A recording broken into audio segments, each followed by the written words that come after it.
Welcome to tonight's episode of the Restful Record. This is the first episode of Season 2. In this season, we'll wander through the great halls of knowledge, not to memorize dates or recite facts, but to pause and reflect on the most fascinating stories each discipline has to offer. From the mysteries of human evolution in anthropology, to the groundbreaking experiments of psychology, to the ways literature, history, and science shape the world we live in, we'll explore subjects the way they might be taught in a university classroom, but with a quiet rhythm and gentle curiosity that belongs here, in this space for rest. Season 2 of the Restful Record will be an invitation to learn slowly, thoughtfully, and with wonder. Before we dive in, let's take a moment to relax.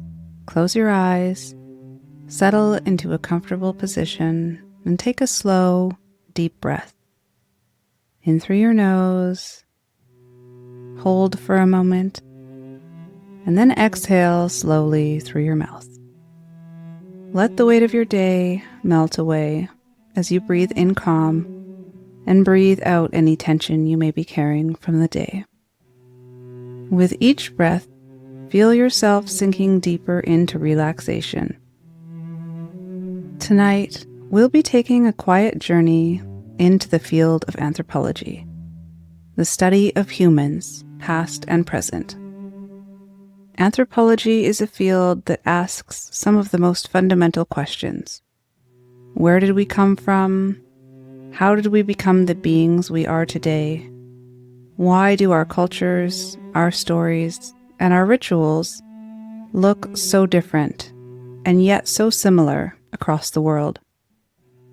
Anthropology is often divided into 4 main branches: archaeology, biological or evolutionary anthropology, cultural anthropology, and linguistic anthropology.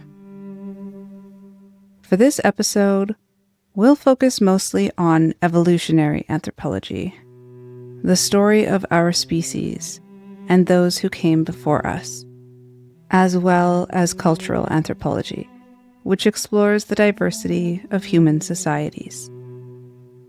Along the way, we'll touch on some of the controversies and transformations that shaped the field. The word anthropology itself comes from the Greek anthropos, meaning human, and logia, meaning study or discourse. While people have long been curious about human differences, from ancient historians like Herodotus to Renaissance explorers describing the quote-unquote exotic customs they encountered, anthropology only took shape as a formal science in the 19th century. One of the most exciting branches of anthropology is evolutionary anthropology, which examines fossils, genetics, and primates to trace our lineage. Perhaps the most famous discovery is Lucy. Lucy was discovered in 1974 in the Afar region of Ethiopia by a team of scientists led by the paleoanthropologist Donald Johanson, along with graduate student Tom Gray. They were surveying a site known as Hadar when Johanson spotted a small fragment of arm bone. Returning the next day, the team carefully excavated and eventually uncovered more than 40% of a skeleton belonging to a single individual. This was remarkable because most fossil finds are just a tooth or a fragment. The skeleton was named Lucy, after the Beatles' song Lucy in the Sky with Diamonds, which had been playing at camp the night of the discovery. Lucy belonged to the species Australopithecus afarensis, which lived about 3.2 million years ago. Her skeleton showed a mix of traits: long arms and curved fingers, well suited for climbing, but also a pelvis and leg bones, clearly adapted for walking upright.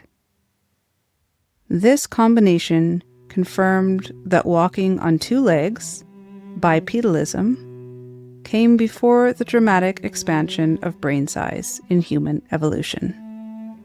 In 1976, 2 years after Lucy was found, another team led by Mary Leakey found preserved footprints at Laetoli in Tanzania.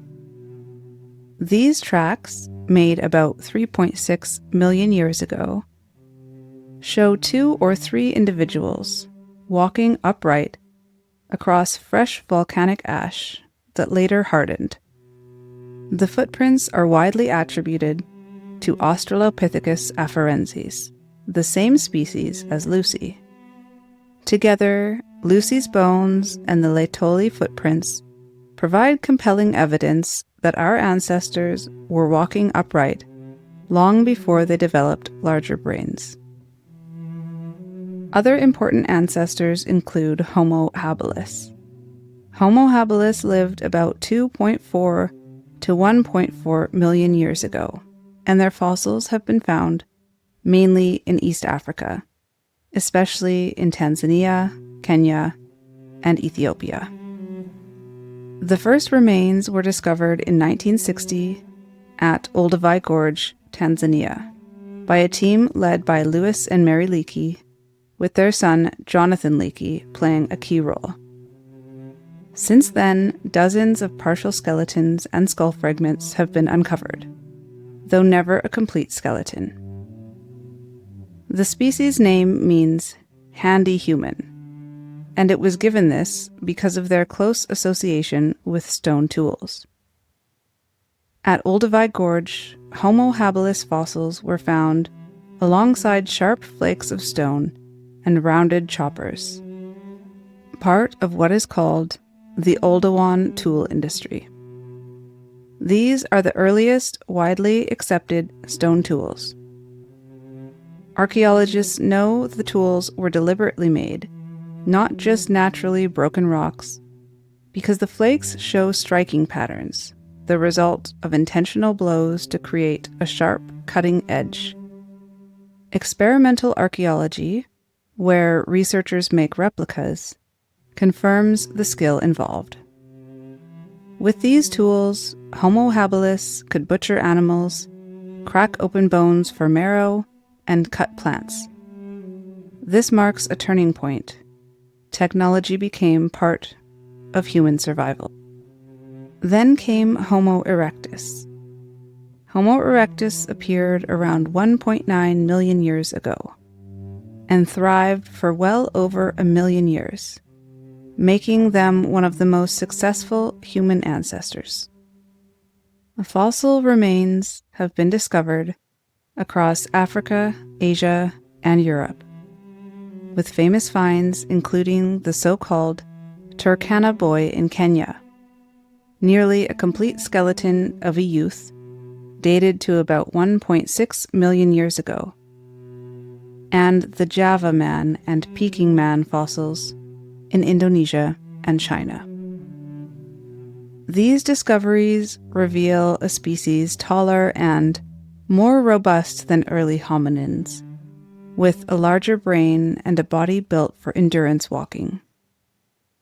Homo erectus is often credited as the first human ancestor to leave Africa, spreading into distant regions in waves of migration. Archaeological sites suggest they also mastered the control of fire. Layers of ash, clusters of burned bones, and heated stone tools at sites in Africa, Israel, and China point to hearths that were deliberately maintained.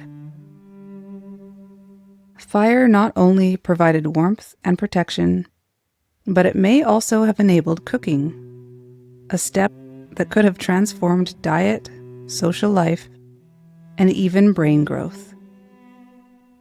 When we compare Homo habilis to Homo erectus, the leap in human evolution becomes strikingly clear.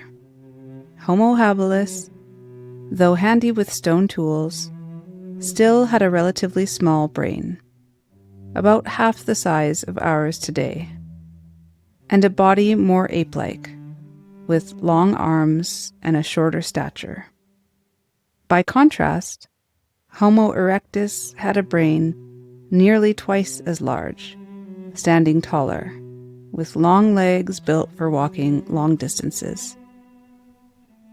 Where Homo habilis is most closely tied to Africa, Homo erectus is remembered for pushing outward, crossing landscapes and climates from Africa into Asia and Europe. This step marks the beginning of humans as global wanderers. Neanderthals lived from about 400,000 to 40,000 years ago, with remains found across Europe and Western Asia, from Spain to Israel to Siberia. For much of history, Neanderthals were seen as brutish cavemen, less evolved than us. But modern research paints a very different picture. Neanderthals crafted tools, buried their dead, and likely had symbolic culture. Most striking of all, genetic studies show that many of us carry Neanderthal DNA today, evidence that our ancestors interbred. Even more mysterious are the Denisovans, a group discovered not from skeletons, but from DNA preserved in a finger bone and a few teeth. Although we know little about what they looked like, their genetic traces live on, particularly in people from Asia and Oceania. Anthropology reminds us that we are not alone in our story. We are part of a family tree with many branches. Listeners sometimes wonder, how can we possibly know the age of bones that are millions of years old? Anthropologists use several overlapping methods to build confidence in their date. The simplest is stratigraphy, reading the layers of Earth, where older remains are buried deeper than younger ones. More precise are radiometric techniques, such as potassium-argon dating or argon-argon dating, which measures how volcanic minerals have decayed over time. These are especially useful at sites like Olduvai Gorge, where ancient eruptions left ash above and below fossils. For younger remains, scientists can use radiocarbon dating, though it only works back about 50,000 years. Tools and bones are often dated, not just by one method, but by several, and by comparing them with nearby sediments, animal fossils, and even changes in Earth's magnetic field.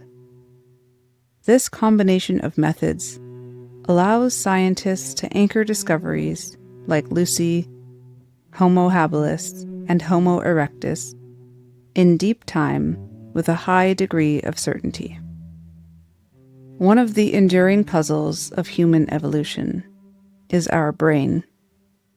Compared to our primate relatives, our brains are enormous and demand a great deal of energy. Why would evolution favor such a costly organ? Some anthropologists argue that it was social life that drove this growth. To survive in groups, we had to communicate, cooperate, and even deceive. Others suggest it was the challenge of adapting to new environments that encouraged intelligence. If evolutionary anthropology explores where we came from, cultural anthropology looks at who we are. Cultural anthropology grew out of early attempts to understand societies that seemed very different from European norms. In the late 19th and early 20th centuries, many anthropologists and social theorists believed that human cultures could be placed on a single ladder of progress, with quote-unquote primitive societies at the bottom and civilized European societies at the top. This way of thinking, often called social evolutionism, was promoted by figures like Lewis Henry Morgan, who classified cultures into stages of savagery, barbarism, and finally, civilization.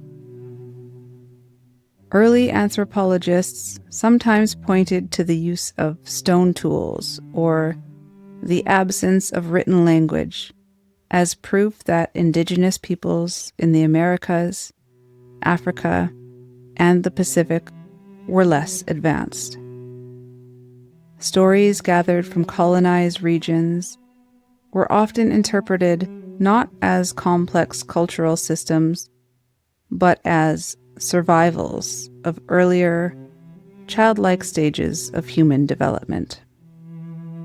For example, British anthropologist Edward Tyler described indigenous spiritual beliefs as evidence of animism, which he saw as a primitive step on the path toward modern science and religion. These ideas reflected the colonial mindset of the time, justifying the domination of one society over another. A turning point came with Franz Boas, often called the father of American anthropology. Boas argued that cultures must be understood on their own terms, not judged against European standards.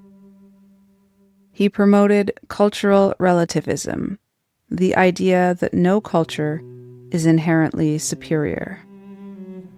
Boas and his students showed that practices which might seem unusual or even irrational to outsiders often made perfect sense within their cultural context.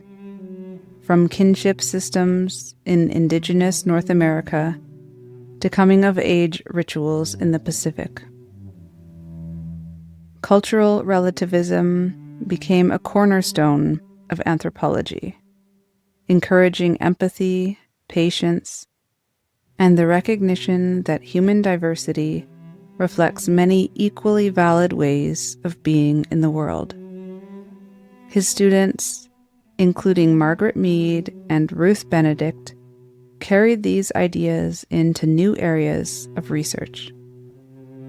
Bronislaw Malinowski also reshaped anthropology through his immersive fieldwork among the Trobriand Islanders in the South Pacific. Instead of observing from a distance, he lived in the community, learned the language, and documented daily life. This method, known as participant observation, remains a cornerstone of anthropology today. In the 1920s, Margaret Mead traveled to Samoa to study adolescence and the transition from childhood to adulthood. She lived in the villages, learning the language, participating in daily life, and observing the experiences of young girls and boys as they navigated family, work, and relationships. Mead found that, unlike in the United States, adolescence in Samoa was often a more relaxed and socially supported period, with fewer emotional crises and less conflict with parents. Her work suggested that turbulence commonly associated with teenage years was not a universal biological phenomenon, but was deeply influenced by culture and social expectations. While her findings sparked debate and even criticism from some later scholars, her research became a landmark example of how cultural anthropology in action, showing how immersion and careful observation could reveal the richness and complexity of human life. Another influential figure was Claude Levi-Strauss, who studied myths and stories across cultures. He suggested that beneath cultural differences lie universal structures, patterns of thoughts that all humans share. Myths, he argued, were not just tales, but reflections of how the human mind organizes the world. One theme cultural anthropologists often return to is ritual. From birth ceremonies to funerals, from weddings to initiation rites, nearly every society creates symbolic acts to mark major transitions. These rituals help bind communities together, reminding us that we are part of something larger than ourselves. But anthropology also has a dark history. In the 19th and early 20th centuries, anthropologists often collected skulls, measured bodies, and used their findings to argue for racial hierarchies. At this time, some anthropologists and scientists believed that human races could be ranked according to intelligence and worth, giving rise to what is now called scientific racism. One of the most notorious methods was craniometry, the measurement of skulls to determine brain size, shape, and supposedly intellectual capacity. Researchers often claimed that white Europeans had more advanced, larger skulls, while Black Africans and indigenous peoples were described as having smaller, inferior crania. These measurements were used to justify racial hierarchies, slavery, colonization, and discriminatory policies under the false pretenses of scientific objectivity. Today, we understand that skull size and shape tell us almost nothing about intelligence, and that these early studies were deeply biased by social prejudice rather than biological fact. This so-called scientific racism was tied to the rise of eugenics, which sought to improve humanity by controlling who could reproduce. Franz Boas once again challenged these ideas. His study of immigrant families in the United States showed that skull shapes could change in just one generation due to nutrition and environment. This was powerful evidence that physical traits were not fixed markers of race. By the mid-20th century, anthropologists helped shape UNESCO's statements on race, declaring that race is not a biological reality, but a social construct. Genetic research confirms this. Humans are remarkably alike, and the differences within so-called racial groups are often greater than those between them. Anthropology is often distinguished by its methods, which emphasize deep, immersive understanding of human life. Participant observation is a hallmark technique, where anthropologists live within a community, taking part in daily routines, while carefully recording what they see. They often conduct long-form interviews, gathering stories, beliefs, and experiences in the subject's own words. To strengthen their findings, anthropologists use triangulation, comparing observations, interviews, and material evidence to build a more complete picture. Unlike some branches of sociology, which may rely heavily on surveys or statistical analysis, anthropology seeks to understand the lived, contextual, and often subtle dimensions of culture. This emphasis on immersion, narrative, and holistic understanding allows anthropologists to capture the complexity, contradictions, and richness of human life in a way that numbers alone cannot. Ethics are central to anthropological research because the people and communities being studied are not just subjects, but collaborators in knowledge. Anthropologists must navigate questions of consent, privacy, and respect, ensuring that their work does not harm those they observe. They also consider power dynamics, recognizing that the presence of an outsider can influence behavior, and reflecting on their own biases and assumptions, a practice called reflexivity. Over time, the field has moved away from exploitative practices and toward collaborative, participatory research, where communities have a voice in how findings are used and shared.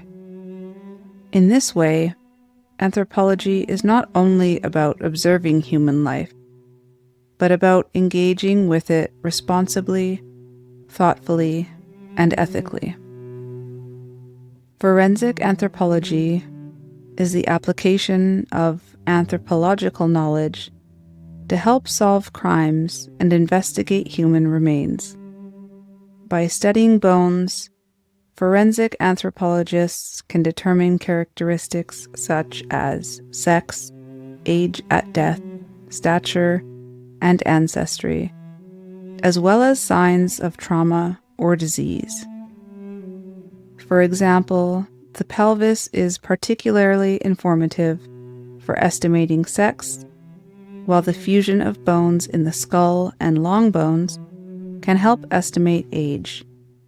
The length and robustness of long bones, like the femur, allow scientists to calculate stature, and careful analysis of fracture patterns or tool marks can reveal injuries or cause of death.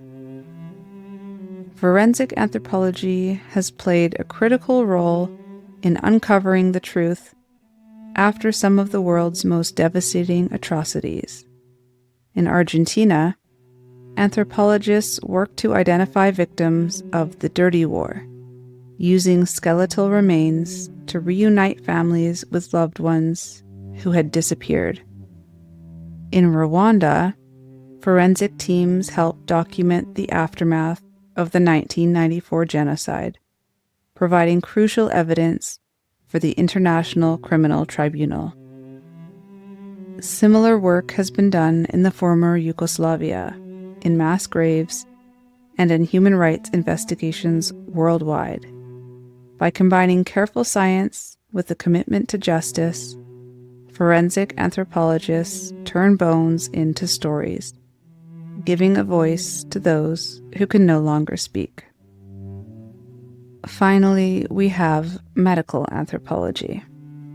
It explores how culture shapes the experience, understanding, and treatment of illness.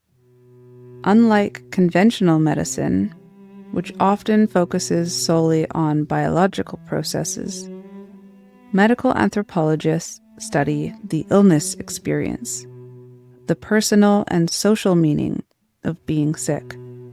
Arthur Kleinman, a pioneering figure in the field, emphasized that illness is not just a physical condition, but also a story lived within families, communities, and cultural expectations.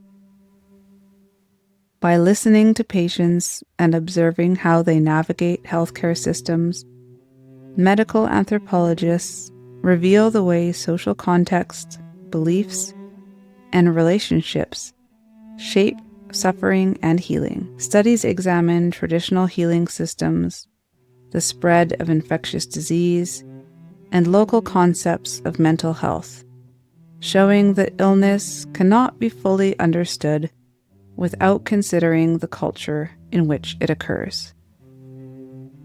Medical anthropology bridges science and humanity, offering a lens through which we can better understand not just disease, but the deeply human ways we respond to it. In recent years, anthropologists have turned their gaze to digital spaces, online communities, gaming cultures, and even social media platforms are now seen as fields where people form identities and societies. The digital world, like the physical one, is rich with rituals, hierarchies, and shared meanings. Another major movement is the effort to decolonize anthropology. This means acknowledging the field's colonial past and working with indigenous communities as equal partners. Instead of studying others, anthropologists today often co-create research, ensuring that knowledge serves the community as much as it serves academia. At its heart, anthropology remains a discipline of curiosity. It asks us to look closely at fossils, at rituals, at stories, and even at ourselves.